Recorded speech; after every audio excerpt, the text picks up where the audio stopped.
Amnu be an lajɛ Mali kɔnɔ Mali kɔ kan diɲɛ fantan ni bɛɛ lajɛlen fɛ aw folen don ka dɔ ka wagati o cogoya kan aw bisimila bi Mali kunnafoni ka bamanankan kunnafoniyaw kɛnɛ kan.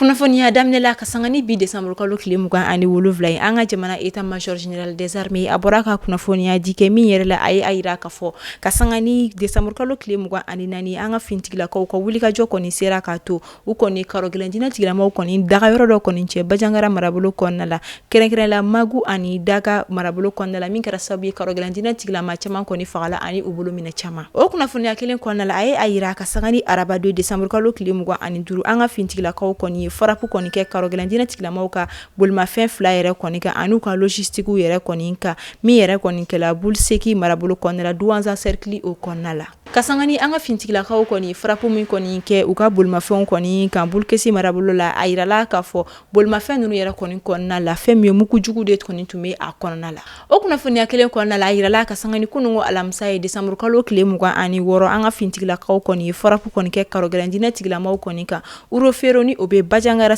région kɔnɔna la min kɛra sababu ye ka karo gɛlɛndinɛ tigilama 17 bɔɲanka ka olu bɔnɛ u ni na olu ka kɛlɛkɛminɛn n'u bolofɛnw an b'a fɔ hali bi ala k'an ka fintigilakaw fanga se o de hukumu kɔnɔna la an ka état major général des armées a yira k'a fɔ ko an ka jamana fintigilakaw ka wulikajɔ tɛ fosi ye ka se ka basigi kɔni sigi ka na an ka jamana kɔnɔna la ala k'u fanga se ala k'u don an jigilamaw kalo dibi la ka sanga ni kunungo alamisa ye décembre kalo tile 26 min yɛrɛ kɔni kɛla rentrée des cours et tribunaux yɛrɛ kɔni wa o kɔfɛ kunungo fana kun ye conseil supérieur de la magistrature min kɛra Bamako cour d'appel ba yɛrɛ kɔnɔna la Banakabugukaw olu fɛ yen nɔ kɛnɛ min ka an ka jamana ɲɛma général d'armée Assimi Goïta ale yɛrɛ kɔni tun bɛ yen nɔ ɲinata sigikun yɛrɛ kɔni tɛ dɔwɛrɛ bɛn ani tiɲɛ bɛɛ walasa ka se ka bɛn ani basigi sisi an ka jamana kɔnɔna la ani ka se ka jamana ɲɛma sigi kalafili baaraw yɛrɛ kɔni kɛ timɛko ɲuman o yɛrɛ la cogoya min na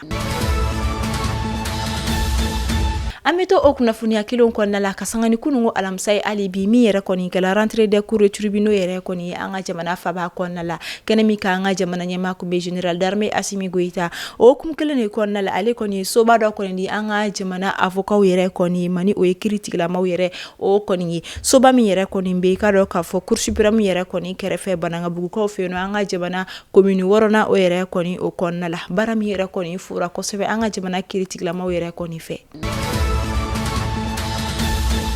sangani an ka jamana minisiri ɲɛmaa ka wulikajɔ ye walasa ka se ka fasoden kelen-kelenna bɛɛ lajɛlen kɔni hakilina dɔn ani ka se ka i yɛrɛ kalifa ani ka dɛmɛ ɲini u fɛ jamana kɔni ɲɛtagako ani a basigili ko o yɛrɛ la cogoya min na o de hukumu kɔnɔna la an ka jamana minisiri ɲɛmaa ale kɔni ye wele bila an ka jamana kɛrɛnkɛrɛnnenya Bamako faba yɛrɛ kɔni dugutigilakaw ma o ma kɛ a bannen ye a ɲamakala kuntigiw fo ka taa se diinɛ ɲɛmaaw ma muso jɛkulu fo ka taa se sifinnakakulu yɛrɛ kɔni ma walasa u bɛ se ka sigi ka kuma cogoya min na ani u bɛ se ka fara u kan cogo min na walasa ka se ka transition yɛrɛ kɔni ka a timɛ kɛcogo ɲuman na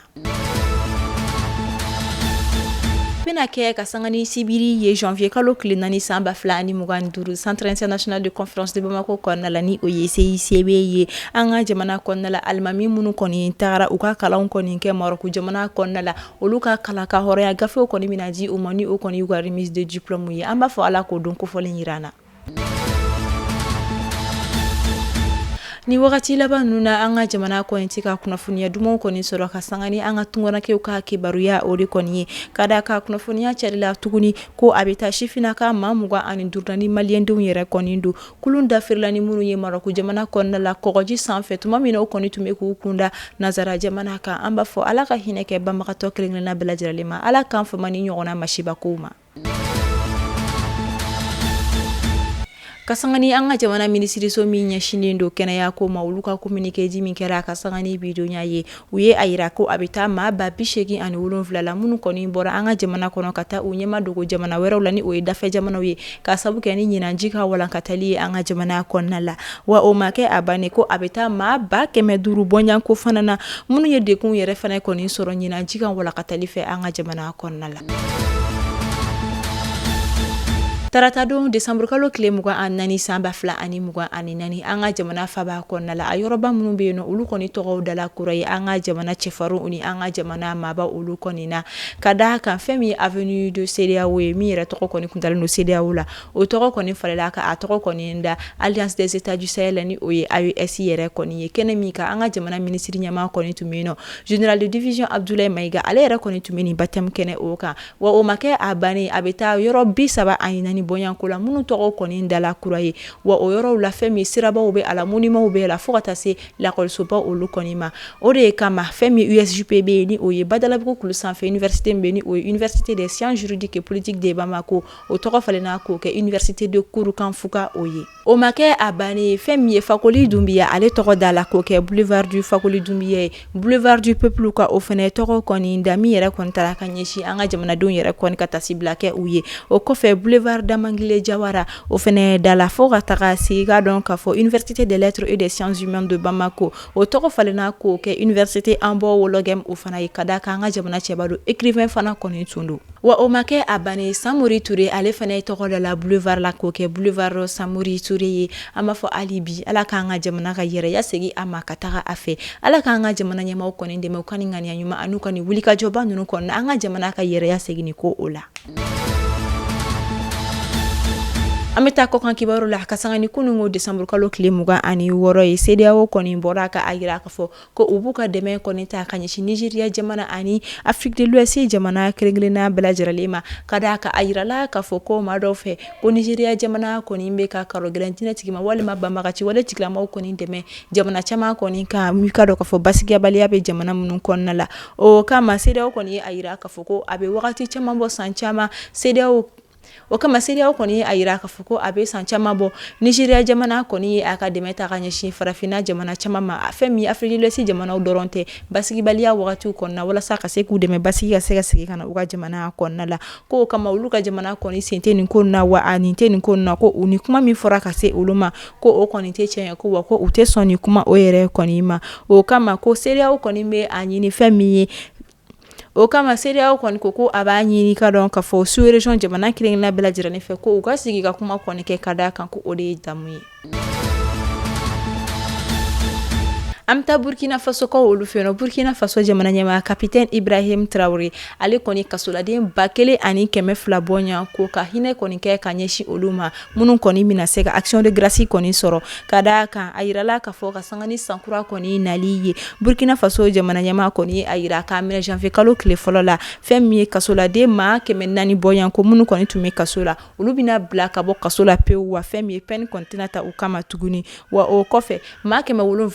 750 bɔɲanko dɔw kɔni bɛna bɔ olu ka kaso kɔni jɛnya o la wa kɔfɛ maa 3 fana minnu yɛrɛ ka kaso kɔni tun yirala k'a fɔ u bɛ to a kɔnɔ fɔ ka taa se u ka don laban kɔni ma ko dɔw kɔni bɛna bɔ olu ka fɛn min ye punition o yɛrɛ kɔni bonya o la ni kɔni bɛna don sankura yɛrɛ kɔni koɲɛw kɔnɔna la jamana ɲɛmaa ye dɛmɛ min ta ka ɲɛsin kasoladenw kɔni ma an b'a fɔ hali bi ala ka jamana ɲɛmaa fanga se an bɛ taa Cadi ka olu fɛ yen nɔ ka sanga ni Cadi jamana ɲɛmaa kɛlen kɔfɛ k'a ɲini Faransi jamana ka sɔrɔsilakaw fɛ ko u ka segin ka taa u ka jamana o kɔnɔna la o de hukumu na bi sɔgɔmada in na base militaire de Faya min yɛrɛ kɔni bɛ Largo ka olu kɔni fɛ yen nɔ o dila fɛn min ye Cadi fintigilakaw ma bi sɔgɔmada in na o b'a yira k'a fɔ base min ni fɛn min ye Faransi jamana ka sɔrɔsilakaw tun bɛ a kɔnɔ o seginna Cadi jamana kɔni tayala bi sɔgɔmada in na an bɛ n'an ka kunnafoniyaw kuncɛ bi fait divers kɔnɔna la Dimbal commune kɔnɔna la ni o bɛ ban ka cercle kɔnɔna la kɛrɛnkɛrɛnnenya la ka sanga ni tɛnɛn 2 décembre kalo tile 23 a yirala k'a fɔ masiba ko dɔ kɔni kɛla ni commune kofɔlen na ka da ka muso furulen dɔ min si yɛrɛ kɔni tun bɛ san 19 bɔɲan ko ale ye a cɛ faga cɛ min si kɔni tun bɛ san 22 yɔrɔ olu kɔni na ka sanga ni seereyaw ka ɲɛfɔli a yirala k'a fɔ ko ni bugutigi sifinaka in yɛrɛ kɔni furula diyagoya de la a somɔgɔw kɔni fɛ cɛ ma ka sɔrɔ ani tɛ cɛ min kɔni fɛ furu yɛrɛ kɛlen kɔfɛ a ma sɔn k'a majigi cɛ in ye a ma cɛ in bonya tuguni a fariyala cɛ in ma min yɛrɛ kɔni laban nana kɛ ni cɛ yɛrɛ kɔni ni bɔli ye a kɔni kumaw fɔra ka bɔgɔla dɔn jagoya furu ka lafaamuyaliw kɛ a la ka dɛsɛ nka i b'a sɔrɔ mansa dɔw yɛrɛ kɔni bɛ olu ko n'olu ye min fɔ u den kungo la o de don ko den tɛ se ka olu kan sɔsɔ a kɔlɔlɔ dɔw filɛ nin ye an b'a fɔ hali bi ala ka hakili ɲuman d'a ma ala ka hinɛ kɛ banbagatɔ la Noël seli kɔni kɛra ka sanga ni décembre kalo tile 25 ye araba don min yɛrɛ kɔni ni hanamayala kosɛbɛ an ka jamana kɔnɔna chrétien dinɛ tigilama olu kɔni fɛ nka fɔ a ka faamuya k'a fɔ i b'a sɔrɔ maa caman kɔni bɛ yen nɔ olu bɛ chrétien dinɛ la minnu furulen nɔ ka o furuɲɔgɔnw bɛ dinɛ wɛrɛ la o de kama Emmanuel Dambele ni ale yɛrɛ muso ye Zeinabu Sise kɔni ye u tɛ dinɛ kelen ye nka u ka furu kɔni kɔnɔna la u ye a yira k'a fɔ ko bɛn ani ɲɔgɔn kanfɔ kɔni bɛ ka d'a kan seli o seli kɔni bɛ kɛ silamɛya dinɛ ta fanfɛ fo ka taa se chrétien dinɛ ta fanfɛ bɛɛ bɛ i ka seli kɛ wa a bɛ kɛ bonya kɔnɔna la si tɛ si bali a ta kɛli la an b'a fɔ hali bi Ala ka limaniya di Ala ka san caman di an ma. An bɛ ka taa san laban kɔnɔna kɛrɛnkɛrɛnnen la 31 décembre min bɛ la ɲɛnamaya an ka jamana kɔnɔna la kosɛbɛ nka ni maaw ka dumuni min bɛ dilan a la donya fɛ kosɛbɛ o de kɔni ye sɛ ye nka ni wagati laban na yirala k'a fɔ sugu kɔnɔnaw la ko sɛ kɔni sɔngɔ de kɔni yɛlɛla min yɛrɛ kɔnɔna a da ka gɛlɛn ɲinan kosɛbɛ min kɔni kɛmɛ kamanagan ko ye k'a dɔn k'a fɔ consommateur yɛrɛ kɔni bolo. Décembre kalo tile 26 san 2023 décembre kalo tile 26 san 2024 san kelen Umu Jara ni bɛɛ ko ale ma jɛma dabama ka wele sera ale ma Umu Jara min ye baarabaw kɛ an ka jamana kɔnɔna la ɲɔgɔlɔnbɔla don animatrice kun don nka o ma kɛ a banni Umu Jara min ye den camanw kɛ dugaden Umu Jara min ye furu camanw sinsin Umu Jara min ye mansa caman kɔni bilasira u ka denbayaw ladon cogo ɲuman na ale tagara i da o san kelen kɔni dafara ka sanga ni décembre kalo tile 26 ye min kɛra ka bɛn ni kunun donya kɔni ye an bɛ dugawu kɛ tanti Umu Jara ye a k'i da saya ye Ala ka hinɛ kɛ ani silamɛ su kelen-kelenna bɛɛ lajɛlen ma a ye ɲumanya minnu kɛ nin diɲɛ in kɔnɔ Ala k'olu kɛ ka a kaburu nɔrɔ ani ce a ka baara ɲumanw na. Mali kunnafoni bɔlɔlɔ sira lajɛbagaw bi ne bɛ dansigi kɛ bi kunnafoniyaw la an b'a fɔ aw ni ce a ka lamɛnni ko ɲuman na a y'aw sɔgɔlen to Mali kunnafoni bɔlɔlɔ siraw la kunnafoniya jɛlen bɛ sɔrɔ yen nɔ de aw k'an bɛ sini alamisa Ala ka juma tɛmɛ ko ɲuman di an ma an bɛ décembre kalo juma laban na Ala ka bato bɛɛ lajɛlen minɛ Ala ka san kura ɲuman se an ma.